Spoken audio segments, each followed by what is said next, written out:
And a high converting lead magnet saves us money. It saves us and it spares us frustration because it's one of the cheapest ways for us to generate new interest in our offer, in our program, in what we do. Okay. Remember, I said earlier, you're going to very quickly run out of people in your inner circle that are going to work with you. So if you're frustrated that social media isn't generating you an abundance of new leads, it's because you're not using a paid ad strategy. But if you're going to do a paid ad strategy, you have to have something worth promoting, right? You have to have something that converts because there's going to be a cost per conversion, which is going to be determinant of how much money you're going to be able to spend. So we want a lead magnet that converts at a low cost. That means our message is landing. When there's a market and messaging fit, then your costs go down dramatically. Okay. But if your messaging is off for the market, then costs go up, right? And remember, whoever can acquire the most number of clients wins, right? It's not that we're competing against each other, but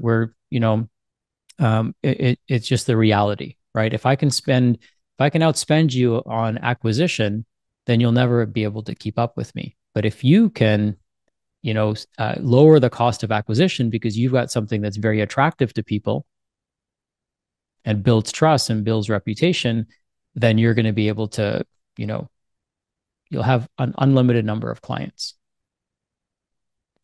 And then once you know the math, then the question is, okay, how busy do I want to get? Okay. Or how many leads do I want to build? If you wanted to acquire, let's say you get it down to $5 a lead just to keep it simple. You want to acquire 100 new leads. It's going to cost you $500. If your lead magnet is very clear and very specific, then you've attracted high quality leads. Right? So the more specific a problem your lead magnet solves and the pain point that it resolves, the more specific that audience is. Let me give you an example. So if you had a 5-day, let's say you had a guide how to lose 5 pounds in 5 days without changing your diet and without intense exercise, right? So really simple structure. Here's what you want. You want to lose 5 pounds, the first 5 pounds, the next 5 pounds, or the last 5 pounds.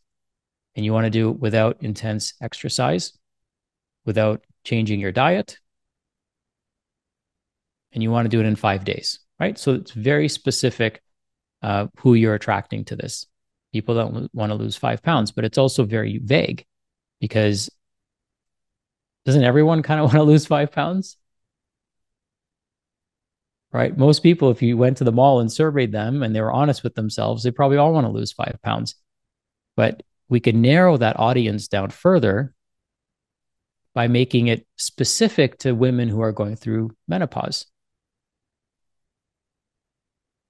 Right? And we can get even more, polarizing by calling it, the Meno muffin, right? Lose the 5-pound Meno muffin that in 5 days. So we're now speaking to a very specific audience who want, I don't even know if Facebook would approve that ad, but I'll give you a secret on how you can get all your weight loss ads approved later. And I'll save that till the end. That'll be my cliffhanger. So just Aaron, remind me on how to get all your Facebook ads approved. So now we're very specific, right? So we have menopausal women who want to lose 5 pounds in 5 days, who are probably overwhelmed with, and when I say without changing their diet, what we do is we just incorporate fasting, right? So that's the solution, right? We just have them eat less of what they're eating, or we have them eat it at certain times. So I deliver on that promise. Now we don't have them do intense exercise. We have them do the exact opposite. We have them do intense rest. So everything I'm saying is accurate because most women who have that, weight gain around their midsection, not only are they experiencing menopausal symptoms, but what's happening? Their stress is usually on overdrive at that age, isn't it? Right? Their adrenals are shot. And now their adrenals are having to take over the responsibility of the ovaries as that transition is taking place, and they just can't keep up. So they don't want to do intense exercise. They actually need intense rest and self care. So now I've taken a specific audience, targeted even a very specific body part to accomplish a goal over a specific number of days, and I've removed the resistance, right, without changing your diet, without intense exercise. So you see how that could be high value because it checks off all the boxes of a high value offer, right? I'm not saying lose 50 pounds in 5 days. I'm saying five. Most people can see how that could happen, right? It's a realistic outcome. And now everyone who gets that lead magnet, guess what? I don't think Reggie's going to download that lead magnet. If you don't know, Reggie is a male. All right, I'm not going to download that lead magnet. Brian's probably not going to download that lead magnet. Aaron's probably not going to download it unless we're going to share it with somebody else. But who would download it is somebody who actually has that problem. So now the quality of your leads is so much higher because you're very specific. But if you're just plain vanilla and your message is boring, it's not going to convert very well, but you're going to build a crappy list. The people are not going to even remember why they joined your list. So you want to be very specific. Does this raise your hand if this makes sense? Okay. So vanilla, plain boring vanilla is no good. You got to spice it up. You got to make it very specific. Okay. So a lead magnet is a way of saving money as well. Because what happens is you could brute force discovery calls, right? Everything has a price. So if I just said, hey, free discovery call, and I had like a shitty ad running to it, there's a price at which anyone will sign up, right? It might be $500, $1,000, $5,000, right? No matter how bad your message is, there will be a certain percentage of the population that will see it and take action. It might be astronomical in cost, or there might be a low value lead. A low value lead doesn't even know why they're there. I had somebody message me last night when we sent out the reminder email, and they're like, can you remind me what I signed up for? I'm like, dude, it's not my job to remind you of all the things you sign up for. Like, seriously, you want me to take time out of my day and like remind you what you signed up for? That's not my job. Right. And if you're the type of person that signs up for stuff and you don't even know why, I mean, I hope they're not. Maybe they are here. Hopefully they are here. But it's just the truth, right? And I can see all of you laughing because it's true. Like, it's not my job to do that. And I don't even know if you're going to be a good client. Are you going to remember you signed up for your appointments, for your coaching calls? Like, are you going to ask me every time? Like, it's not my job to do that. I didn't even know why I said that, but clearly I had to get it off my chest. So, here's why I said it. So a lead magnet is going to lower the cost of acquisition because at any price you can have people sign up, right? Discovery call, okay, we can figure out, let's say it costs us $400 to get a discovery call, but I can actually get a lead magnet conversion to take place for a few dollars, right? Because it's such a low barrier offer.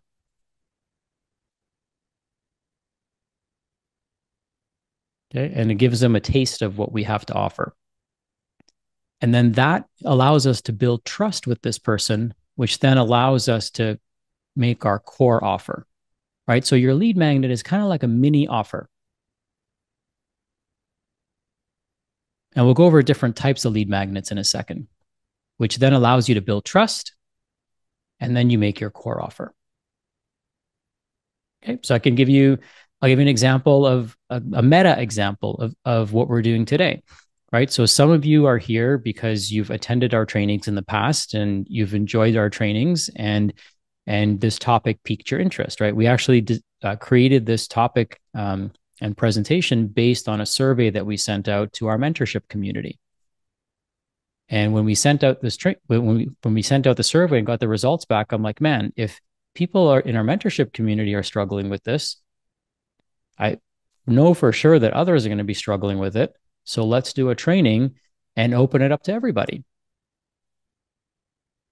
Right? Because why wouldn't I? I want all of you to win, right? What this does is it takes you from, low trust. And I hope that this little mini offer that I've put together for you builds more trust, and a certain percentage of you will be good candidates to work with us. And you'll be able to self identify if you are or not. Right. And in an absolute worst case scenario, right, we started off with 179 people. There's 171 of you that are still here. So, and you could have dropped off at any time that you wanted to, right? You have the free will to do so, but clearly you're trusting the process, you're enjoying the value. And again, some of you will be, suitable candidates to work with us. So it's happening right now. Okay. So you want to understand this model and use it in your practice as you see fit. So you might be wondering, what are all the different types of lead magnets, Sachin, that we can have? It doesn't have to just be a PDF download. It doesn't have to be a masterclass like what we're doing right now. It doesn't have to be a checklist. It could be a coupon. It could be a quiz. It could be a video course. It could be a podcast. It could be an email course. It could be a consultation. It could be a masterclass. It could be an ebook, a book, a PDF, a cheat sheet, a case study, videos, exclusive content, or even an audio recording. Right. So a lead magnet is anything that gets people to exchange their, it's anything that gets people to raise their hand and say, help me with this problem.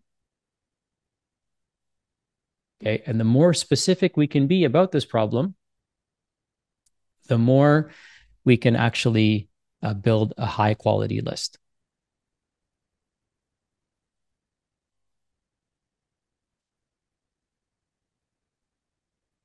Now, we want people to think that that lead magnet was built just for me. Man, how did he know I needed help with that? Okay. Now, in addition to the different formats of lead magnets, there's different philosophies of lead magnets as well. So this comes from Alex Hormozy. And so one lead magnet would be revealing the problem, right? So revealing the problem would be, here's a challenge that you're facing. Let me show you how to solve it. Okay, so maybe your lead magnet is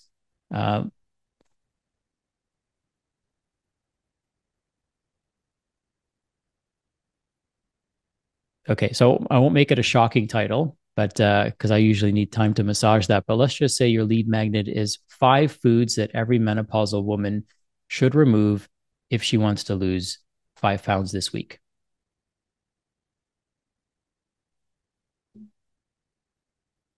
Okay, so you're revealing the problem. You're revealing what are those 5 foods.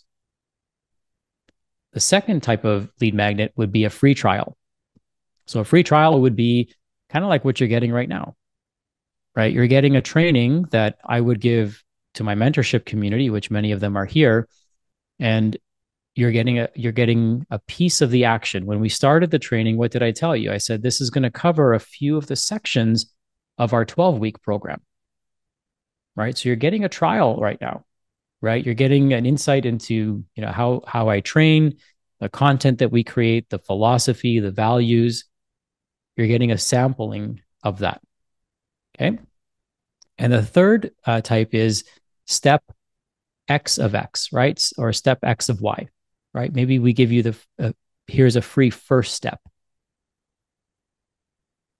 So there's different ways. Okay. If you have a 6-week program, what's like a free module that you could give somebody? You'll see authors do this, right? Give me your email and I'll send you the first chapter of my book.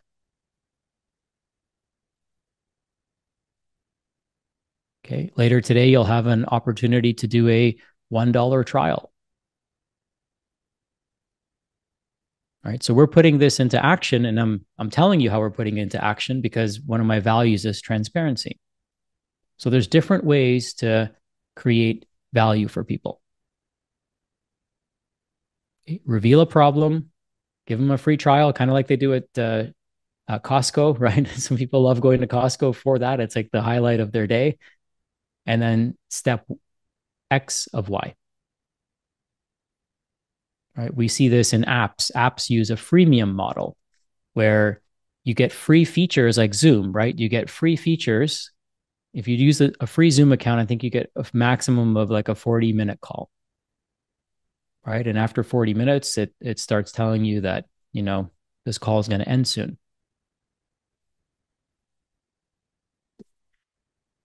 Does this make sense to everyone? All right, let me show you some examples. So here's an example of an audio recording that I did. Some of you may have actually requested this. So I recorded a 17-minute audio on how to overcome true financial objections from wellness clients. Would you like a copy? Okay, and then you can see here that 349 people said, yes, I want a copy. So these are, let's say 300 plus new conversations that I can have with someone, right? I could either just send them a link to the recording, which is what I did, because I already have these people's email addresses. Or what I could do is I could send them to a landing page that says, hey, get it here, right? And the landing page then gathers their information. We'll talk all about that in a second. Here's another one we did. Shocking report. Pharmacist breaks her silence about dangers of the latest weight loss drugs and what to do instead for safe, rapid, and permanent results. Would you like a copy? Right. So you can see all these people were responding.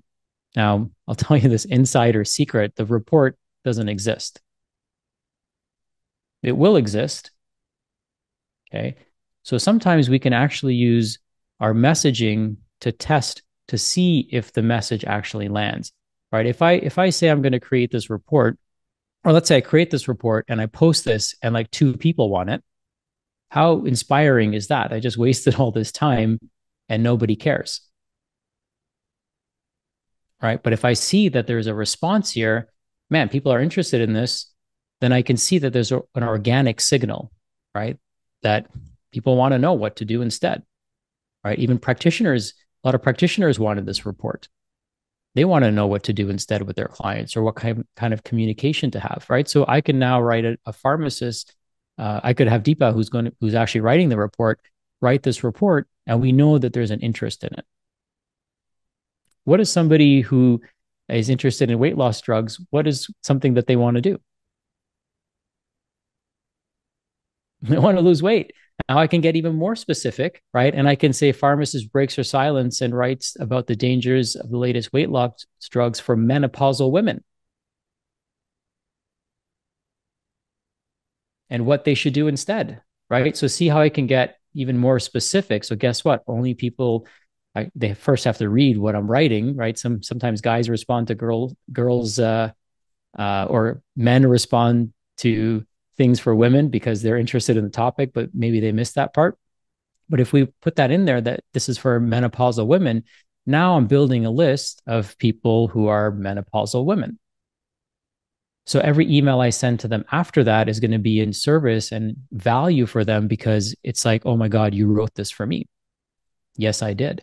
But if your audience is all over the place or your message isn't polarizing and isn't exclusive, right? So in order for us to build a list, we can't have everyone on that list. We have to exclude people who our message isn't for. And that can feel painful at times, but so it is. Like if you want to help different avatars, totally fine. But you have to write a different brand script for that person. It's not the same brand script. Right? So even if you had a couple living together, male and a female, and they both want to lose 50 pounds, the brand script could look totally different. Why the guy wants to lose weight might be different than why the female wants to lose weight. I would imagine it would be totally different.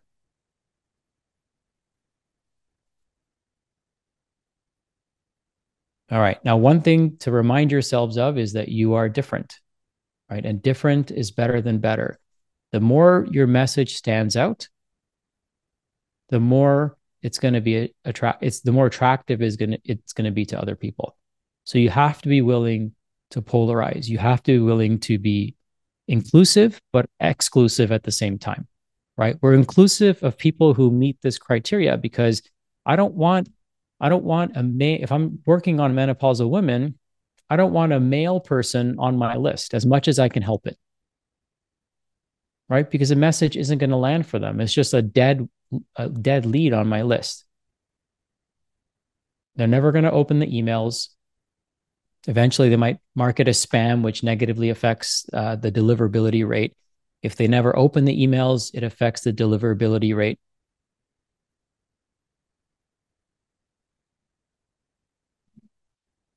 So it's like there's no point. You're just padding your list, paying more because you have to pay for each contact, right? After you reach a certain amount. So you're paying for all this because of a lack of clarity and sometimes a lack of courage of excluding people who aren't the right and most perfect fit for you. When I wrote the email to invite everyone, one of the things I said, this training isn't for people who are lazy, right? It isn't for people who just want to sit on the couch and expect things to be done for them. In the beginning, I said, we're going to do work, we're going to do boring stuff, right? But we just have to do that to set the foundation down. Michael Jordan starts every practice, or when he did play basketball, started every practice with a chest pass. So the version of a chest pass in marketing is the brand script, right? You start there. And then that gives you clarity to now start really honing in your message, and it makes it so much easier.